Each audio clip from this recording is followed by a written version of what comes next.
The October wind whips through the mountain venue's open doors, scattering my carefully arranged place cards across the pine floor.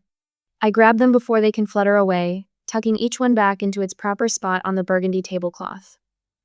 My fingers brush across Adam's name, paired with mine at the sweetheart table, and I smile. 3 weeks until I become Mrs. Adam Chen. Golden sunlight streams through the floor-to-ceiling windows, catching the amber and rust-colored leaves outside. The perfect backdrop for our autumn wedding. I check another item off my clipboard. Table settings, done. Moving on to the centerpiece mock-up. My phone pings. Probably the florist in tomorrow's delivery. But the message comes from an unknown number. So excited for your special day. Thank you for the invitation. Below it sits a photo.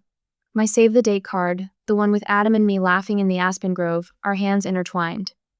The same card I specifically didn't send to one person. My clipboard slips from my fingers. The sound of papers scattering across wooden floorboards echoes through the empty venue. I stare at the sender's name above the message. Sierra. My sister's name blurs as memories crash over me. The scholarship letter. The devastating mail. Her smirk when I confronted her. You always get everything. I just wanted you to know how it feels to lose. Hey beautiful, brought you that pumpkin spice latte you love. I spin around. Adam stands in the doorway, 2 coffee cups in hand, his familiar warm smile fading as he sees my face. The wedding planner glances between us, then quietly ushers her staff outside. The door clicks shut behind them. Did you invite my sister to our wedding? My voice comes out steady, controlled, though my hands shake. Adam's smile disappears completely. His eyes drop to the floor, then back to mine, guilt written across every feature. Marissa, listen. She's your only sister. It's been 10 years. The words hit like a physical blow. I grab the edge of the nearest table, steadying myself. You knew. You knew what she did. It was a long time ago. People change. Our third date floods back to me. The little Italian restaurant where I finally opened up told him everything. How Sierra sabotaged my $75,000 design school scholarship. How she faked a withdrawal email from my account to the committee. How she destroyed the career I'd spent years planning. But most importantly, I remember what came after. My voice fierce despite my tears. If you ever try to bring her back into my life, we're done. And Adam's response, his hand covering mine. I would never do that to you. I promise. Let me see your phone. The words come out before I can stop them. What? Your phone, Adam, now. He hesitates, then hands it over. His password hasn't changed my birthday. I open his messages, scroll back through months of conversations. My stomach turns. Messages to Sierra. She'll forgive us both once she sees you there. To my parents, I think it's time we help them reconcile. Their response, you're such a good man, Adam. Marissa will thank you for this someday. The magnitude of the betrayal steals my breath. They've been planning this for months. All of them. I slide my engagement ring off my finger. The diamond catches the sunlight, scattering tiny rainbows across the venue contract on the table. I place the ring beside it. Marissa, please. Adam's voice cracks. I thought I was helping heal your family. I look up at him. Really look at him. Seeing him clearly for the first time. The man I thought would protect me had instead conspired with the people who hurt me most. There's nothing to heal. My voice comes out quiet but firm. Because there is no family. Not anymore. I walk past him, my steps steady on the wooden floor. He calls after me, but I don't turn around. The mountain air hits my face as I step outside, carrying the scent of pine and autumn leaves. A scent that will forever remind me of the day I learned that sometimes the deepest betrayals come wrapped in the guise of love. Behind me, the venue doors close with a final, resonant thud.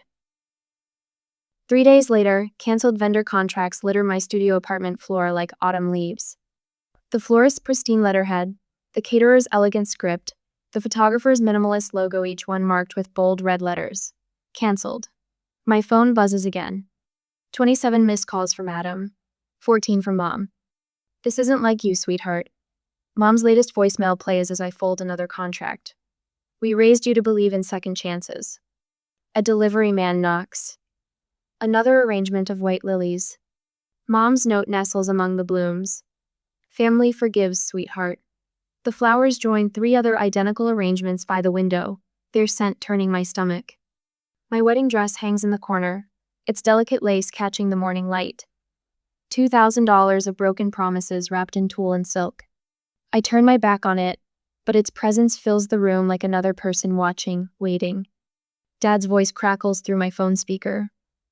"We've all been talking, honey. Sierra made a mistake when she was young. God knows I've made plenty myself." His familiar chuckle scrapes against my nerves. "Remember when I sold that '68 Mustang without telling your mother?" The text from Adam arrives while Dad's message still plays. "I've been meeting with your parents. They understand why I did this. Why can't you?" Below it, a photo. Adam, Mom, Dad, and Sierra squeezed into a booth at Romanos, our favorite date night restaurant. Their faces glow with conspiratorial warmth. Sierra's head rests on Mom's shoulder. Adam's arm stretches behind my sister, comfortable, familiar. The timestamp reads 3 weeks ago. My coffee mug slips from my fingers, shattering against the hardwood. Dark liquid seeps into the canceled contracts, bleeding through paper, distorting signatures.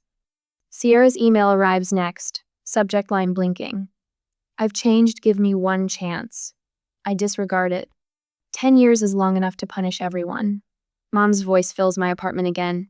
"I raised you better than this. Forgiveness is what defines us as a family." The message cuts off. Another begins. "The whole family agrees with Adam. You're letting the past control your future, and it's not healthy." The front door clicks. Elaine walks in, armed with takeout bags and that fierce look she gets when she's ready for battle. "I brought reinforcements." She holds up a bottle of wine. "And I'm not leaving until we've tackled all this." She gestures at the paper carnage surrounding me. "I can't keep you here. You have that big client meeting tomorrow." "Already rescheduled." She drops the bags on my kitchen counter. John's covering it. My phone rings again. Adam's face fills the screen. Elaine snatches it before I can react, silencing the call. "Oh, and that reminds me." She pulls a business card from her pocket. "Remember Caroline from accounting? Her aunt went through something similar with her family. She'd like to talk if you're interested." The scent of garlic and tomato sauce fills my apartment, pushing back against the cloying sweetness of Mom's lilies. Elaine unpacks containers, her movements precise, purposeful. She doesn't ask if I'm okay, doesn't push for details, just creates order in the chaos, one takeout container at a time. My neighbor Tom's voice carries through the open window. "Last box loaded in your car, Elaine. Need anything else moved from his place?" "That's everything," Elaine calls back. "Thanks, Tom." The final pieces of my life with Adam, packed and labeled. While they were busy meeting and sending me messages, I was choosing myself again, alone and unprotected. Now looking at it, 3 years condensed into cardboard boxes. My gaze drifts to my laptop, to the email draft I've been avoiding. "You don't have to do this tonight," Elaine says, following my look. Yes, I do. The wedding cancellation email takes shape, each word measured, stripped of blame or bitterness. Due to unforeseen circumstances, the wedding of Marissa Caldwell and Adam Chen has been canceled. All gifts will be returned with our sincere gratitude for your kind wishes. Send. 148 guests. 148 gifts to return. Each one requiring a personal note. Each note a reminder of what I've lost. What was taken. The wedding dress watches, silent, accusing. "Help me get it down?" My voice cracks on the last word. Elaine sets down her wine glass. Together we lift the dress from its hanger. The beaded bodice catches the light, scattering tiny rainbows across my walls. We place it in its garment bag, careful not to snag the delicate fabric. "The consignment shop opens at 10 tomorrow," I say. Elaine nods, zipping the bag closed. Her hand finds mine, squeezes once. Understanding passes between us without words. A leather-bound journal peeks out from beneath the scattered contracts, its pages dog-eared and worn. My throat tightens. The scholarship journal. Every detail of Sierra's betrayal recorded in my furious handwriting. Evidence I couldn't bring myself to show Adam, even after he promised to protect my heart. The final entry ends mid-sentence, as if 17-year-old me couldn't bear to write another word. But there's more to that story. So much more that Adam never knew, that no one knew. I close the journal, slide it back under the papers. Some truths need to wait for their moment. Elaine hands me a container of pasta, her expression soft but determined. One bite at a time, one box at a time, one day at a time. We'll get through this. Outside my window, the October wind whips through the trees, stripping away dead leaves, making room for something new to grow. The clicking of my heels echoes through the glass lobby of Anderson Design Group, each step deliberate and measured. I pause at the entrance, catching sight of my reflection. 3 weeks after canceled wedding plans have left dark circles under my eyes, but my spine remains straight, my head high. Then I see them. My mother stands near the reception desk in her signature pearl necklace, while Sierra perches on one of the leather visitor chairs, wringing a tissue between her fingers. The same fingers that typed that fake withdrawal email 10 years ago. Marissa. My mother steps forward, arms outstretched. We need to talk, sweetheart. I press the elevator button, keeping my gaze fixed on the brushed steel doors. Please, Sierra's voice breaks. I came all this way. I just want to make things right. The entire first floor has gone silent. I feel my coworkers' eyes on us, their morning conversations frozen mid-sentence. Even Janet at reception has stopped pretending to type. We're not leaving until you listen. My mother's voice carries that familiar steel, the tone that once sent me to my room without dinner when I questioned why Sierra never faced consequences. I have a client meeting in 10 minutes. My voice emerges steady, professional. And you're both trespassing. Trespassing? Sierra stands, tears streaming. I'm your sister. Janet. I turn to our receptionist. Please call security. You can't be serious. My mother's face flushes. I raised you better than this. Yes, you raised me to keep quiet when Sierra hurt me. To smile at family gatherings while she smirked about ruining my future. To pretend everything was fine. The words flow out, cool and precise. But I don't work for you anymore. I work here. Janet's hand hovers over the phone. Should I? Yes. I meet my mother's shocked gaze. Call them. The security guards arrive within minutes. Professional, discreet, they escort my family out while my colleagues bustle around, suddenly fascinated by their phones and coffee cups. Everything okay? I turn to find Marcus Chen, our senior partner, watching from his office doorway. His expression holds something I've never seen before. Respect. Yes, sir. I apologize for the disruption. He shakes his head. Never apologize for maintaining professional boundaries. Now, about the Riverside project. The day passes in a blur of client meetings and design reviews. I throw myself into color schemes and furniture layouts, letting the familiar work steady my hands, quiet my mind. But as I pull into my apartment complex that evening, a familiar car sits waiting. Adam steps out, his face thunderous. How could you have security remove your own mother and sister? I grip my portfolio tighter. How could you mate with them behind my back for months? They're your family. They said you've always been dramatic about Sierra, that you blow everything out of proportion. He runs his hands through his hair. I thought if I could just get you all in the same room. The truth hits like a physical blow. You've been letting them tell you their version of me this whole time. Marissa? No. The word comes out sharp, final. You don't get to negotiate anymore. My family has been undermining my story for years, and you chose to believe them instead of me. We're done. I walk past him toward my building. Behind me, his voice cracks. Please, just talk to me. The security code beeps as I enter, and I find Elaine waiting in my apartment with takeout and wine. Saw his car outside. She pulls me into a fierce hug. I'm not leaving until he's gone. We sit on my balcony, picking at pad thai while the summer evening settles around us. Elaine tells me about her aunt who cut off contact with her manipulative sister 20 years ago. Best decision she ever made. Sometimes family is just people who share your DNA. My phone buzzes. A text from Marcus. My brother hasn't spoken to me in 15 years. His choice, his loss. Some people will never understand boundaries until you enforce them. See you tomorrow. Later that night, alone in my bedroom, I find the scholarship acceptance letter in my old journal. The elegant letterhead of the design school, the words that once promised everything. Full tuition and stipend awarded based on outstanding portfolio and recommendation letters. My fingers trace the date, the 15th of April, 2014. 1 week before Sierra sent that fake withdrawal email, destroying it all. For the first time since discovering her invitation to my wedding, I let myself cry. Not the quiet tears I've been hiding, but deep, racking sobs that echo off my apartment walls. I cry for the young woman who spent 6 years rebuilding her career from scratch. For the trust I'll never fully give again. For the family I thought I had. When the tears finally stop, I open my laptop. The design school's contact page glows on the screen. My fingers hover over the keys as I begin to type. To whom it may concern, I'm writing regarding a fraudulent withdrawal email sent from my account in April 2014. The response arrives within hours. They still have the records. The email header showing Sierra's IP address. The timestamps proving it wasn't me. I open a new email. Subject line, the truth about why I left design school. Recipients, Mom, Dad, Adam, Sierra, Aunt Sarah, Uncle Jim, Grandma Rose.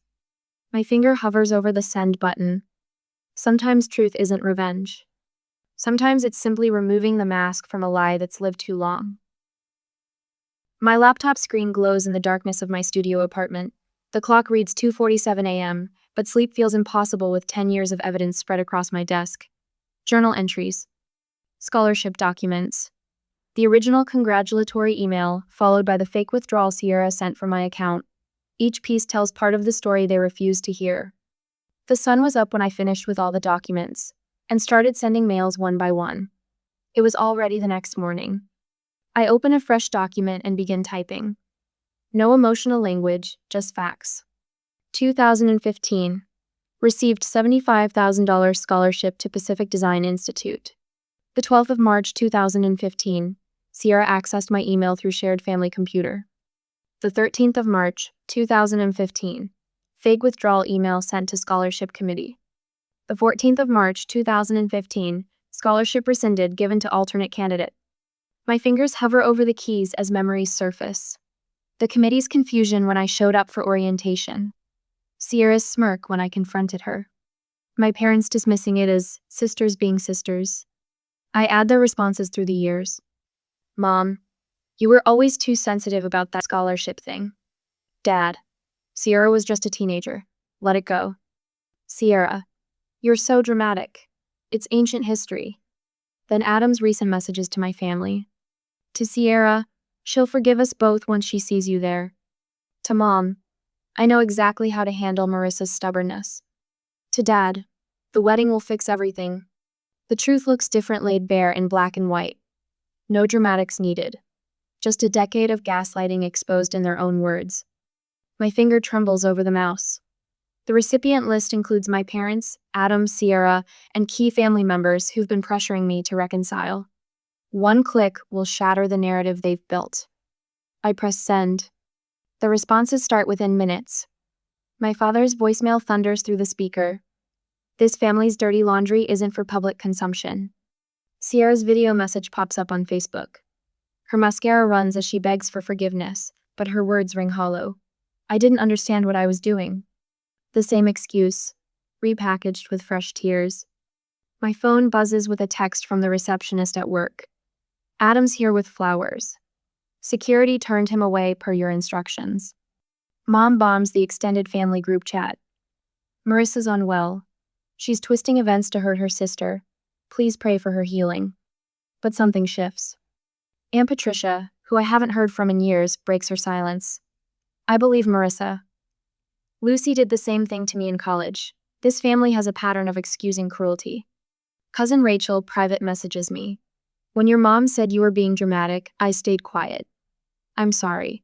They did the same to me when Uncle Jim stole my inheritance. You're not alone. My boss calls unexpectedly. Take a day off today. And you know, that mountain resort project you pitched? It's yours. Channel this energy into creating something beautiful. That day, I spent at my apartment, preparing for another obstacle. I am sure there will be more. But later that night, I slept without medication, for the first time since canceling the wedding. No dreams of Sierra's smirk or Adam's betrayal, just peaceful darkness. The following morning after the drama was over brings a text from Dad. I didn't realize how much this affected your career. No excuses or demands, just the first crack in his certainty. I don, T respond and go to work. At the office that morning, Sierra's lengthy social media post about family healing vanishes without explanation. The comments demanding I forgive her disappear too. Kelly from accounting stops by my desk. Adam tried sending more flowers. I returned them myself. She squeezes my shoulder. Some men never understand the word no. Later, Elaine forwards me a screenshot from our mutual friend Marcus. Adam finally admitted he screwed up. Said he should have respected Marissa's boundaries instead of playing family counselor. I throw myself into the mountain resort designs. The irony doesn't escape me, creating another venue in the Cascades, so similar to my canceled wedding location. But this time, every decision flows naturally. No second guessing, no compromise. The glass walls in my design mirror the surrounding forest. Local stone anchors the foundation. A sunken fire pit offers shelter from mountain winds. Each element exactly as I envision it. My computer pings with a wedding planning reminder.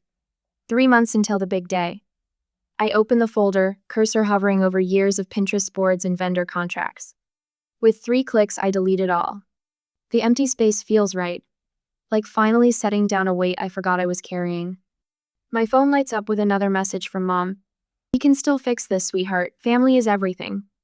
I place the phone face down without responding. She's wrong. Family isn't everything. Truth is everything. The rising sun paints my design sketches in shades of amber and gold. The same colors that were supposed to define my wedding day now illuminate the path forward. Not the path they chose for me. The one I'm finally strong enough to walk alone. My laptop screensaver flips to a photo from last week's site visit. I stand on the mountain overlook, wind whipping my hair, smile reaching my eyes for the first time in months. Behind me, the foundation takes shape, each stone exactly where I placed it. Some people spend their lives trying to fix broken foundations. I'm building something new, something real. But a small voice whispers, "What happens when those who hurt you refuse to accept your truth?" Dad's text feels like the first raindrop before a storm.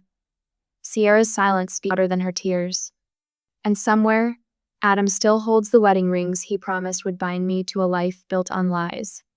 The mountain resort plans glow on my screen, solid and true. Let the storm come. This time, I'm ready. First, I focus on finishing the design and meeting the clients. Second, I focus on myself and my peace. That's how a whole week has passed. And now, a week later, the dinner invitation sits on my kitchen counter, thick cream paper embossed with gold lettering. To discuss moving forward as a family. Mother's handwriting flows beneath in perfect cursive, suggesting Marcel's the French restaurant where I celebrated my college graduation. My first design award, every milestone that mattered. My phone buzzes. Another voicemail from Aunt Catherine. "Sweetie, we're all so worried about this rift." Delete. A text from Dad lands next.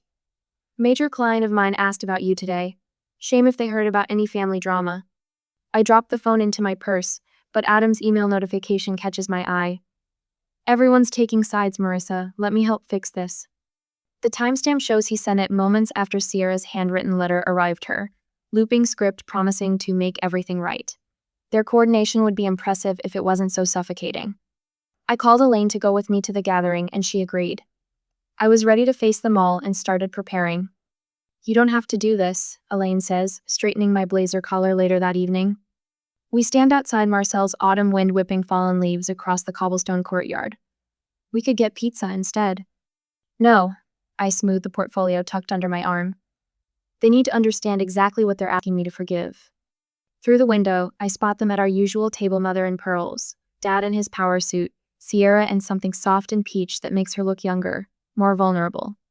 Adam's head bent close to my father's, probably strategizing, the perfect family tableau.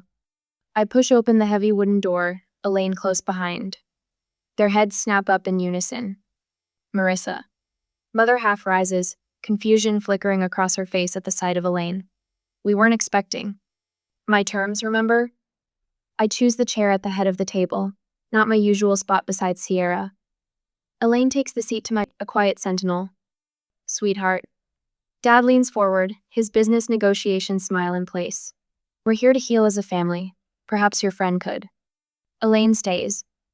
I open the portfolio, laying out documents with precise movements. Since we're here to discuss moving forward, let's start with exactly what we're moving forward from. Email headers spread across white linen. Technical proof of Sierra's sabotage, each timestamp a nail in the coffin of their denial. The scholarship committee's response confirming the withdrawal came from an unauthorized source. That's ancient history. Mother waves her hand. Sierra was just my journal. I placed the leather-bound book beside the emails. 6 years rebuilding my career from scratch.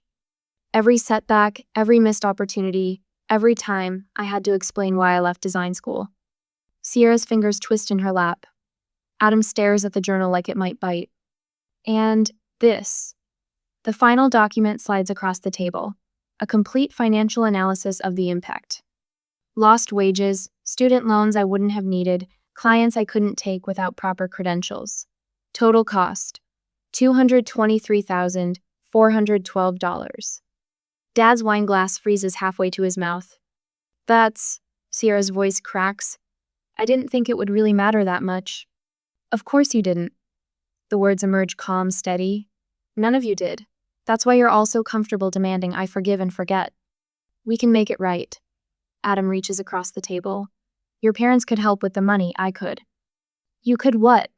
Ice coats every syllable. Conspire behind my back some more? Violate the one boundary I made absolutely clear?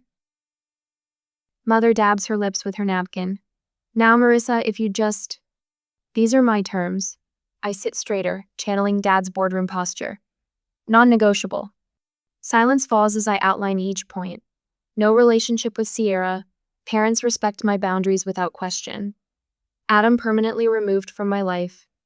But we're family, Sierra whispers. No. The word lands like a gavel. Family respects boundaries. Family protects each other. Family doesn't conspire to ambush someone at their own wedding. That's not fair. Adam's jaw clenches. We were trying to help. By completely dismissing what she told you? Elaine's quiet voice cuts through his protest. Some help.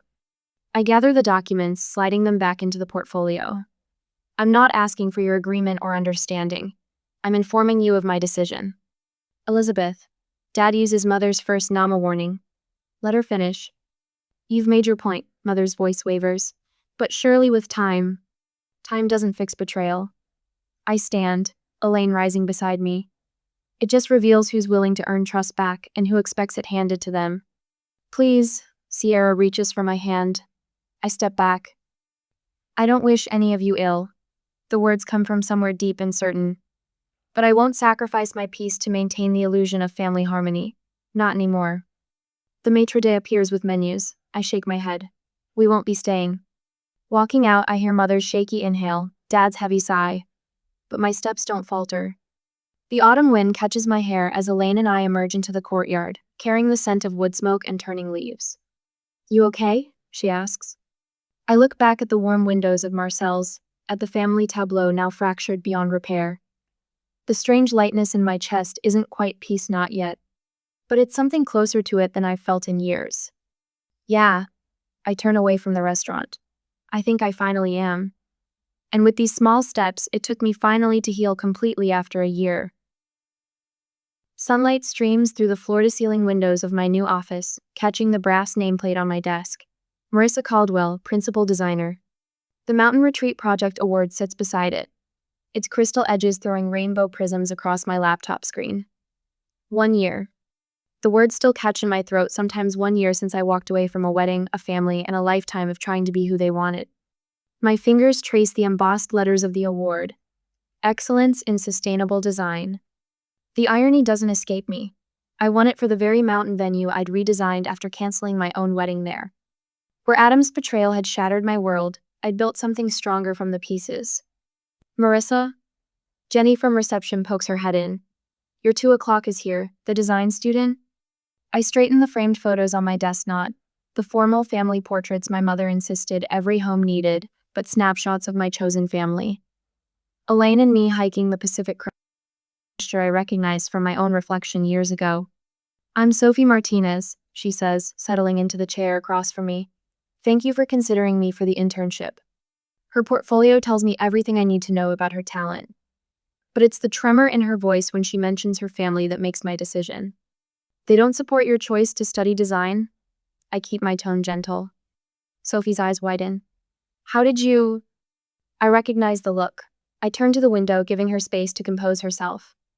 My family had very specific ideas about what success should look like, too. They want me to study business. The words tumble out. Dad says design is just a hobby, not a real career. Mom keeps sending me listings for accounting programs. My phone buzzes a text from my father. Happy birthday, Marissa. No pressure, just thinking of you.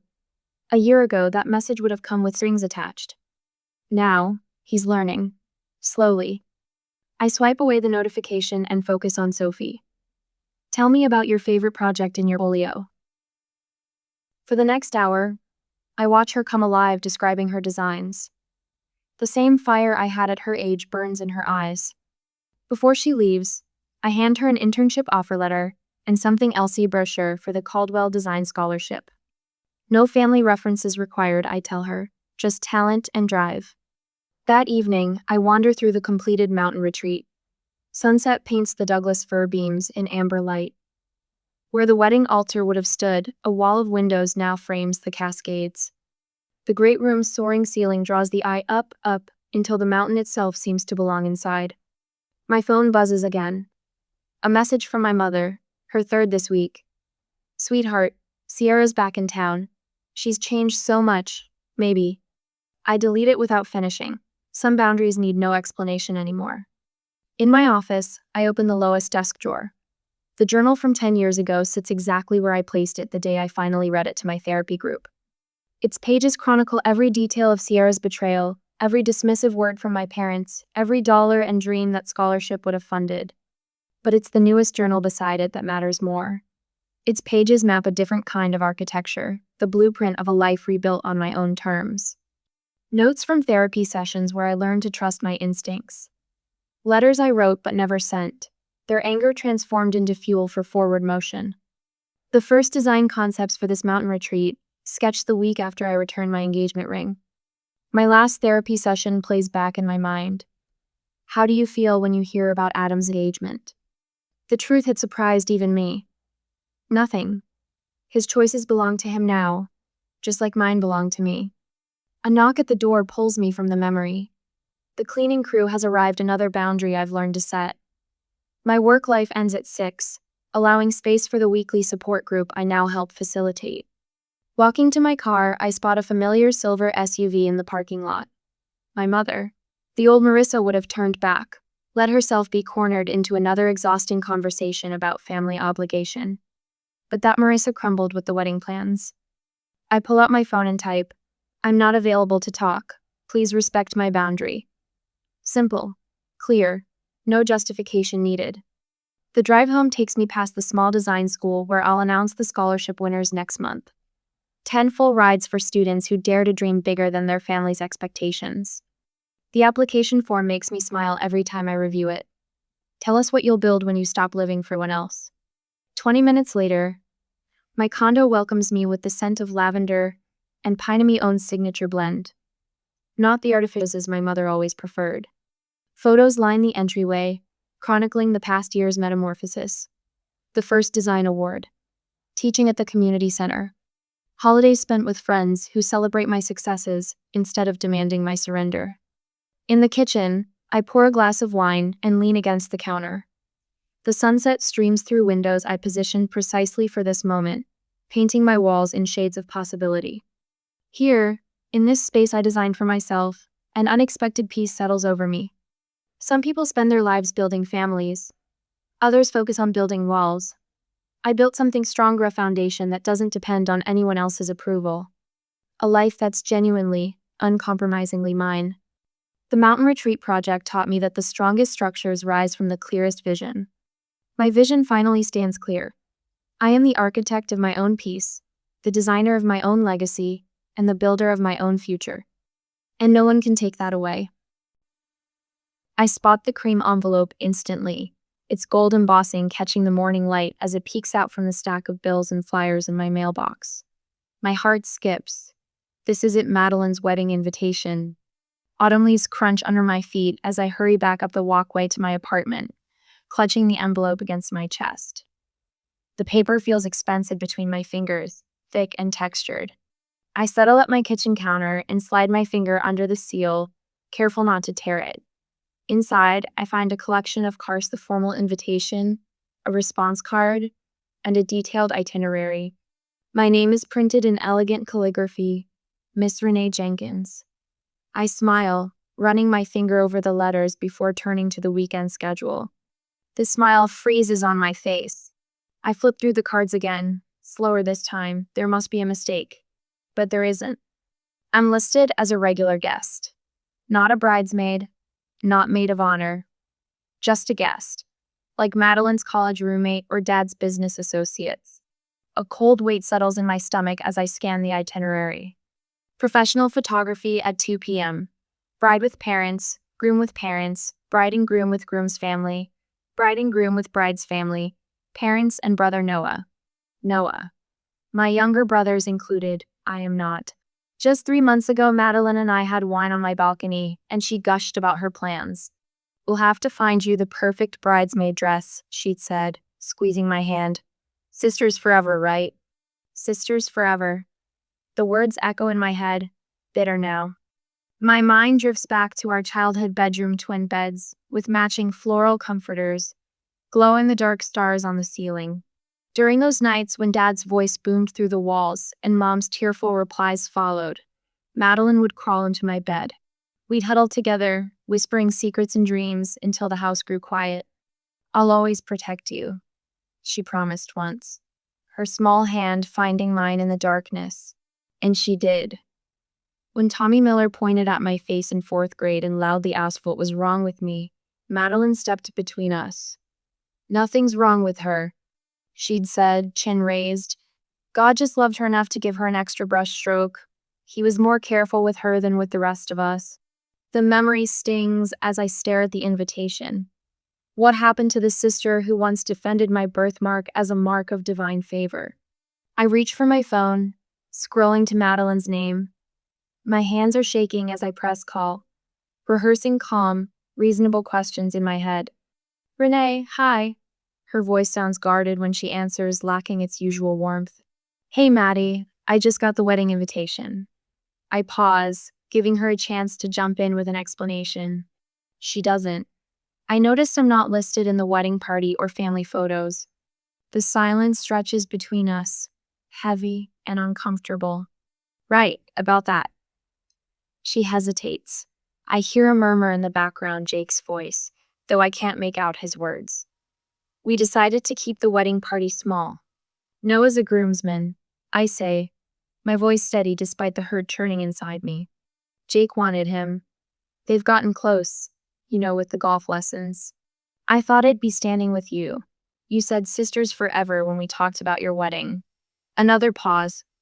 Longer this time. When Madeline speaks again, her voice has dropped to nearly a whisper. Renee, please understand. We're going for a really soft, minimalist aesthetic. And your birthmark might kind of stand out. The words hit like a physical blow. My free hand moves instinctively to my left cheek, fingers tracing the edges of the port wine stain that covers a third of my face. In the photos, she adds, as if that makes it better, Jake's family is very particular about appearances. I end the call without answering and drive to my parents' house in a daze.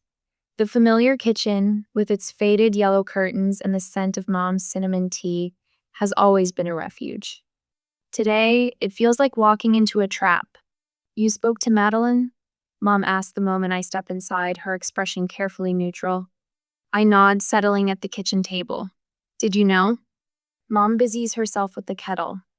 Dad lowers his newspaper just enough to glance at me over the top. You know how important appearances are to the Thompsons, he says with a dismissive wave of his hand. Jake's father is on the hospital board with half the town's elite. So you agree with her? The betrayal cuts deeper now, expanding beyond Madeline. Mom sets a mug of tea in front of me, not meeting my eyes. Sometimes we have to accept what's best for the event, not for ourselves. The tea steams between us, untouched. I stare at my mother, this woman who taught me to stand tall, who once told me my birthmark was a beauty marno, suggesting I should accept being erased from my own sister's wedding photos. I leave without drinking the tea, without another word. In my car, parked at the end of their driveway where they can't see me from the house, I finally let the tears come. They slide hot down my cheeks, both cheeks, the marked and unmarked skin equally wet with grief. What would you do if your most trusted family member asked you to hide a part of yourself for their perfect day?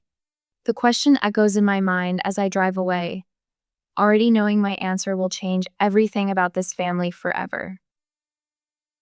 The Pinterest notification pops up on my phone.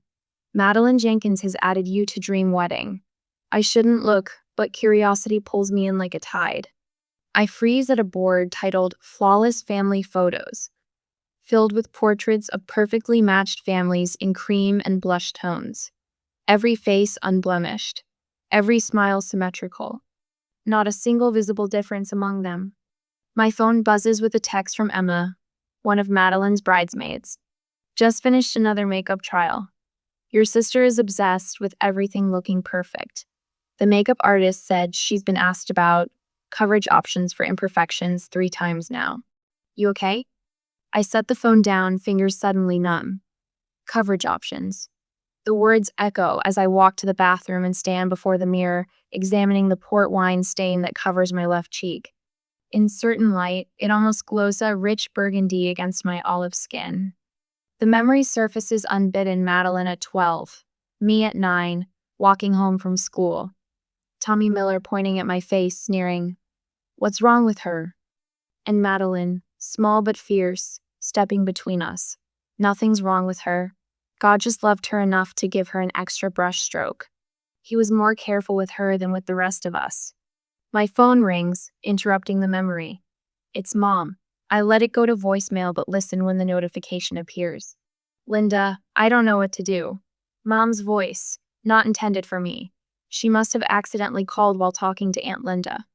We've always tried to work around Renee's situation. School photos, family portraits, but a wedding is different. Jake's family is very prominent, and Madeline deserves her perfect day without complications. I hang up, handshaking. Complications? Is that what I am to them? My email pings. The wedding photographer's name appears in my inbox. Dear Miss Jenkins, your sister provided your contact information regarding the upcoming celebration. She mentioned you might require special accommodation for the family photos.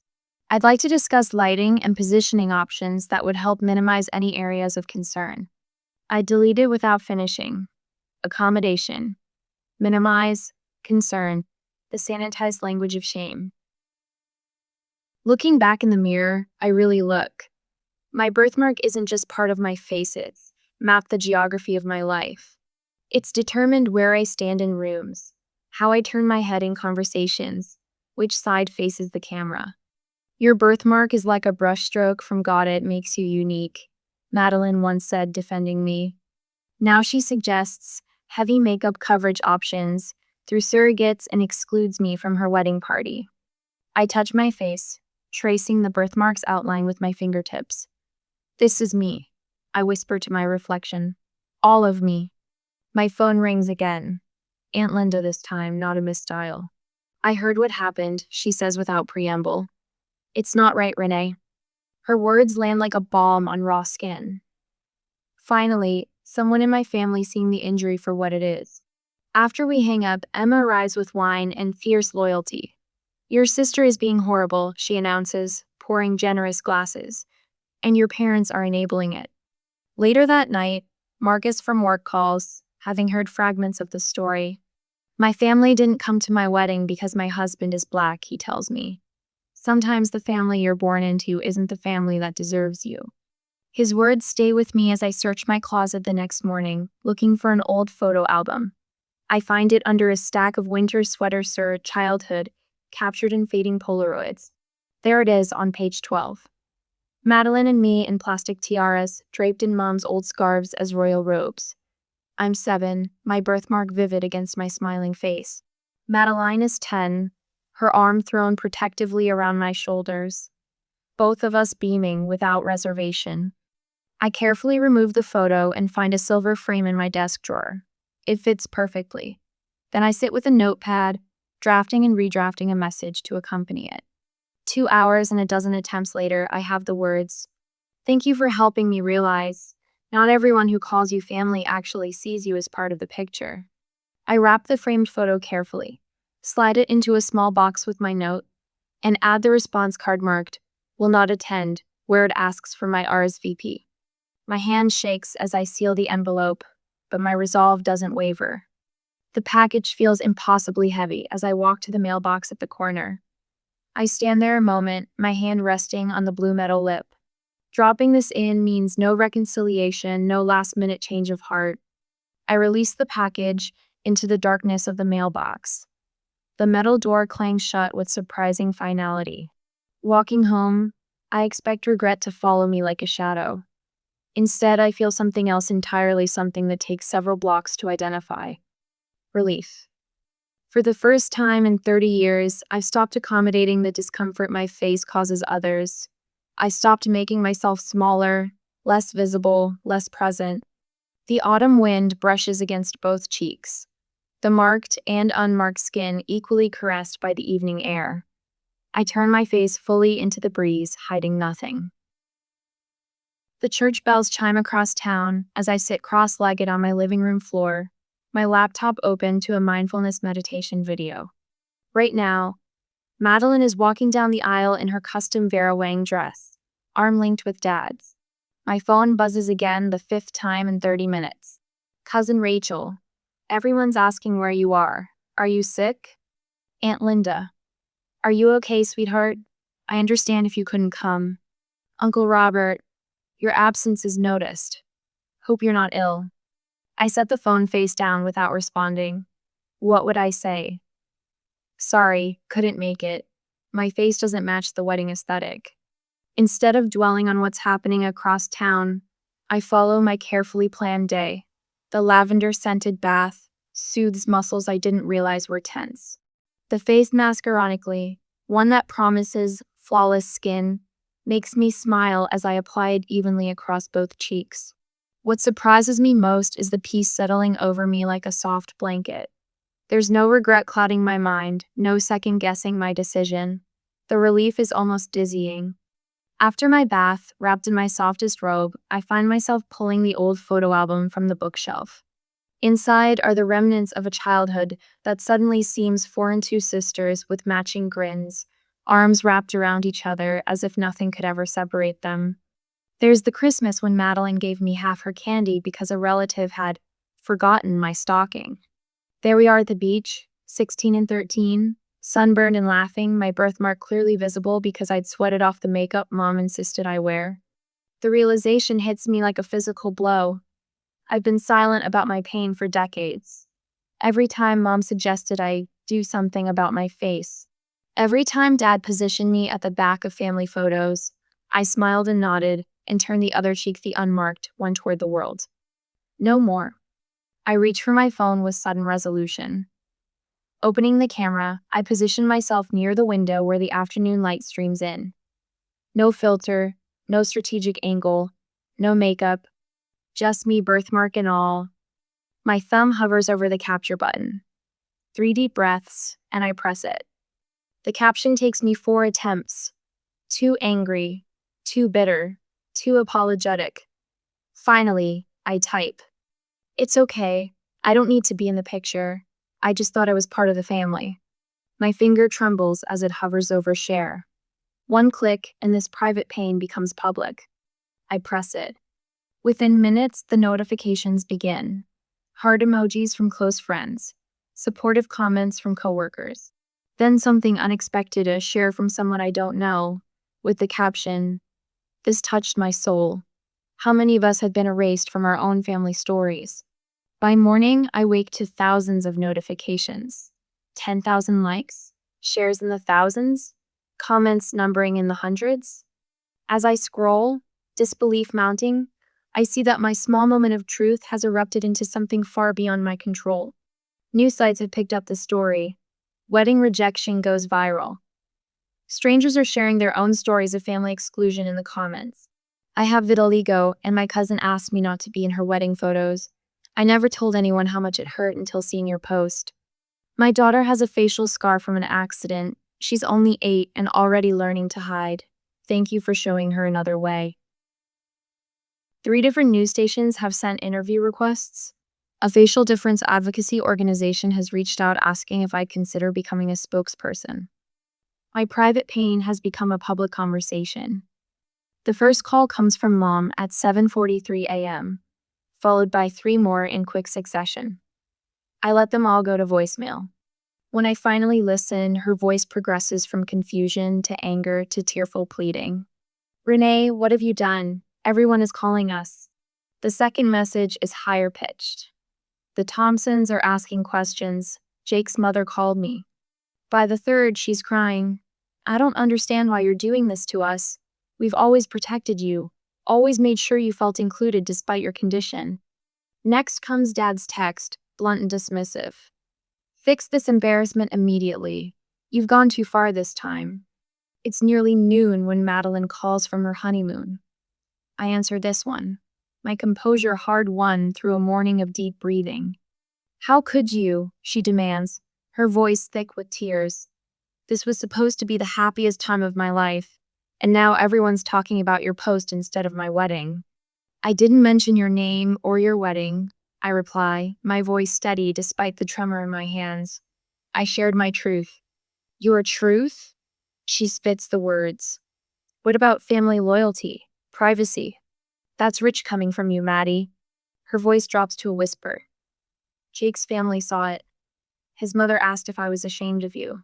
Some of our wedding guests messaged me asking why you weren't there. They said they didn't see you in any of the ceremony photos. Do you have any idea how humiliating that was? I closed my eyes, absorbing the revelation. People noticed my absence. They questioned it. I'm sorry you felt humiliated, I say finally. I know how important appearances are to you. After we hang up, I sit in the stillness of my apartment, trying to process what's happening. I never expected this. I'm not an influencer or a public speaker or an activist. I'm just Renee Jenkins, the woman with the birthmark who finally stopped hiding. My phone pings with a new email notification. A producer from Morning America wants me to share my story. What happens when a private family rejection becomes a public conversation? I never expected to become the voice for thousands who felt invisible, but as my trembling fingers reach for the keyboard to respond, I realize my next move will show us all what true courage looks like. The call comes on a Tuesday morning while I'm stirring honey into my tea. The producer's voice is warm, almost reverent. Miss Jenkins, your story has touched so many people. We'd like to invite you to share it on Morning Conversations with America. My spoon clatters against porcelain. The show reaches millions, mostly women over 50, who send prayer chains and vote in every election. Women like my mother. I spend hours considering whether to accept. This isn't about revenge. It's about the thousands of comments from people with visible differences who've endured similar rejections. Their stories haunt and deserve to be acknowledged. I'll do it, I tell the producer when she calls back. But I want to focus on acceptance, not my specific family situation. She agrees immediately. That's exactly why we chose you, Renee. Your dignity speaks volumes.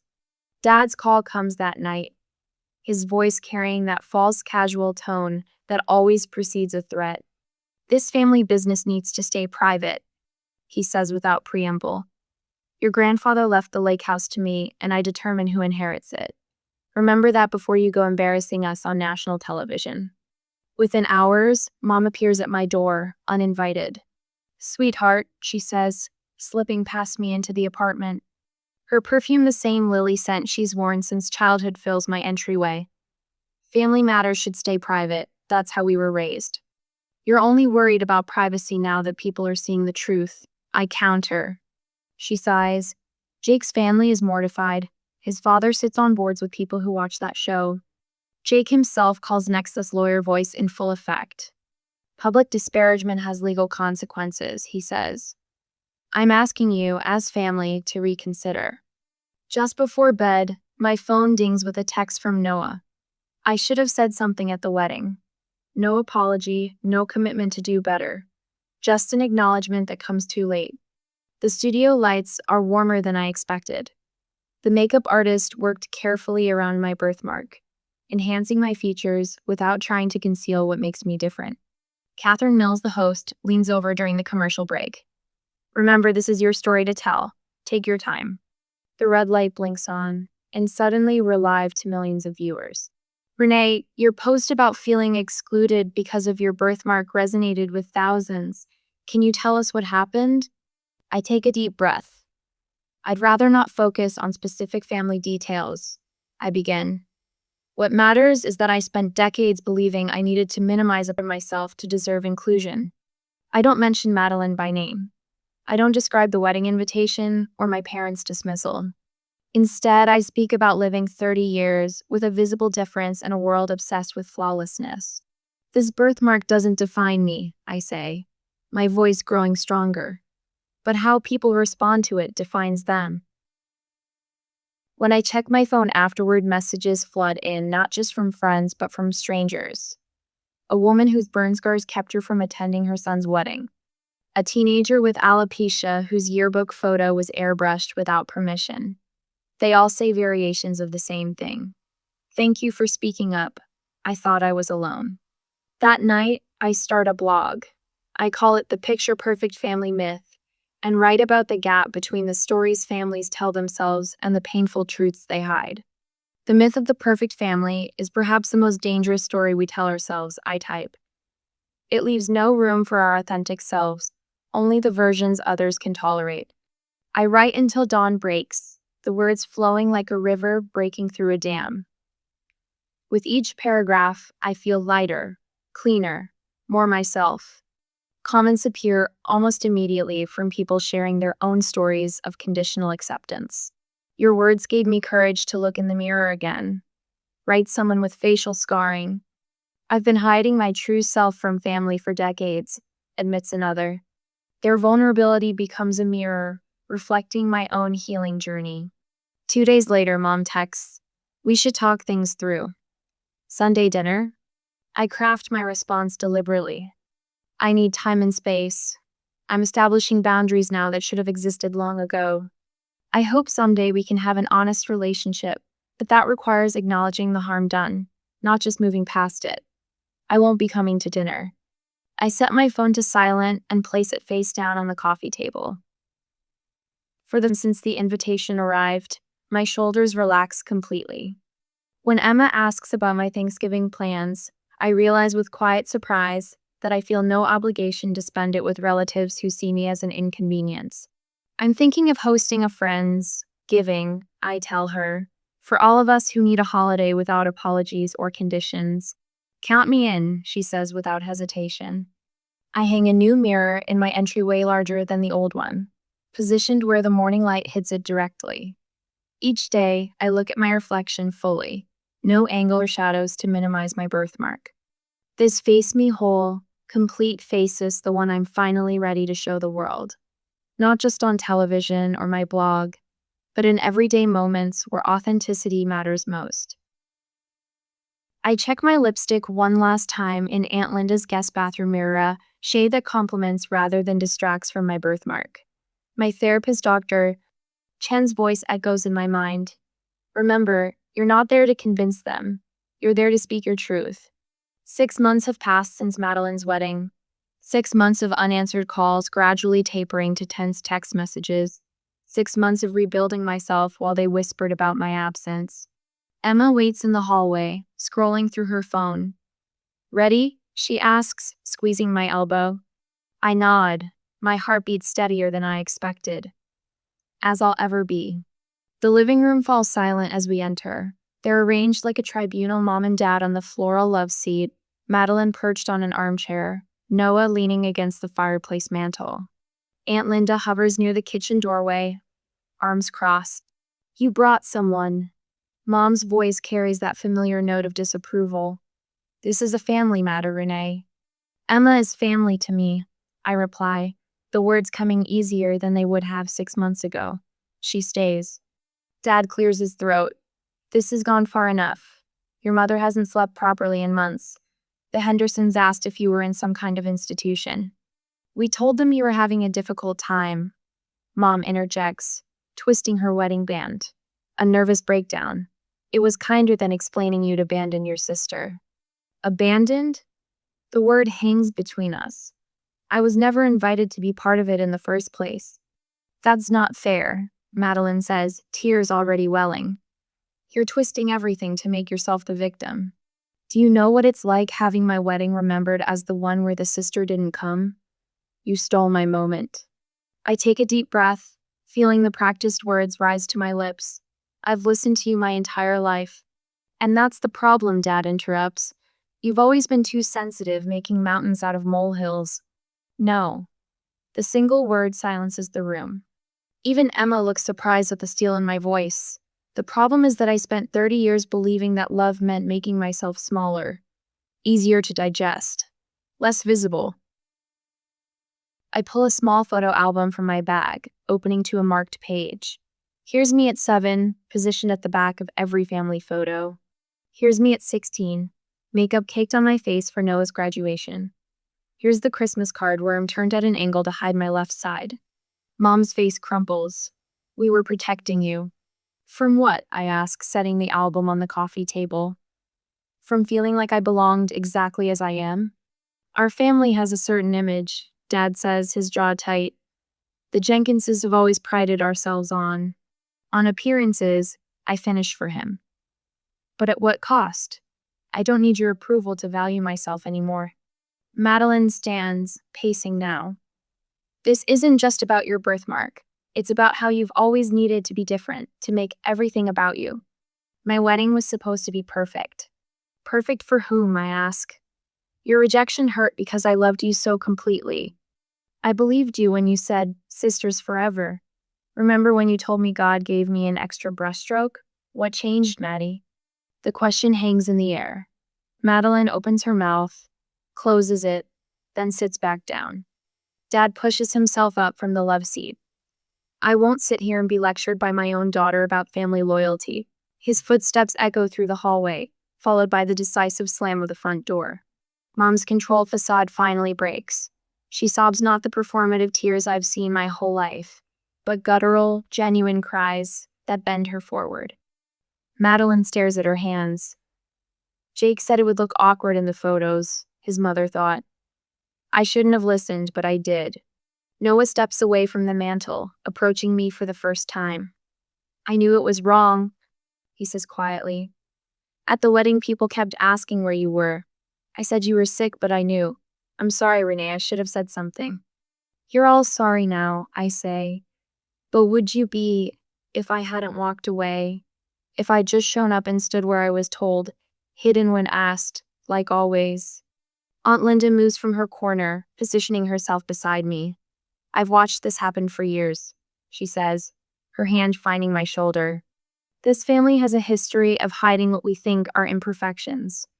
My sister Darlene, your grandmother's cousin, had a clubfoot. They kept her home from family weddings. My own daughter's learning disability was our family secret until she struggled so much in college that she dropped out. She looks at my mother. I regret not speaking up sooner. The weight of Aunt Linda's words settles across the room. An elder saying, Renee is right, creates a seismic shift I feel in my bones. What happens now? Noah asks. I look around at these people whose blood I share, whose approval I once craved more than oxygen.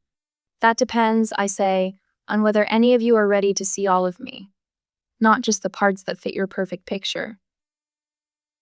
I stand before 20 women at the community center, my hands steady as I gesture to the projected image behind me, a photo of my face, birthmark fully visible, smile genuine. The moment I stopped hiding, I tell them, was the moment I started living. They nod. These women with their own visible difference as scars, birthmarks, skin conditions. 2 years after Madeline's wedding, I found my purpose in these workshops. My collection of essays, marked, Finding Beauty in What Makes Us Different, sits on a small table by the door. The journey from rejected sister to published author still feels surreal some days.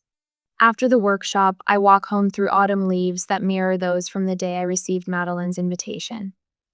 But today their crunch beneath my boots sounds like applause, not judgment. My apartment different now, filled with photographs I've taken of people with visible differences. Their faces radiating joy welcomes me with the scent of the cinnamon candle Emma gave me for my birthday last week. The celebration still warms me. Friends gathered around my dining table, raising glasses to my 32nd year, seeing meal of me without flinching. Dr. Levine says I've made remarkable progress. Family wounds are the deepest, she told me in yesterday's session. Healing from them is a lifelong practice. I settle on my couch and open my laptop to an email from Noah. Unlike Madeline and Dad, my brother has fought his way back into my life with persistent honesty. His messages come weekly, now tentative, but determined bridges across the family divide. I told Dad about your book award yesterday. He didn't say much, but he kept the newspaper clipping. Maybe that's something. I sigh. It's not an apology, but it's more than I expected. Aunt Linda calls to check on me almost daily, her fierce love a bedrock I never knew I needed until my family's foundation crumbled. Mom's letters arrive monthly, written in her perfect penmanship on cream stationery. They rarely mention my birthmark directly, but last week's note included a hesitant question. Would you send me a link to that interview you did about children with birthmarks? It's not understanding. Not yet. But it's reaching. The cream envelope on my coffee table catches my eye, another wedding invitation. But nothing like Madeline's. It's from my college roommate Sophia, with a handwritten note tucked inside. You'll be photographed exactly as you are, beautifully you. Fifth bridesmaid from the left, please and thank you.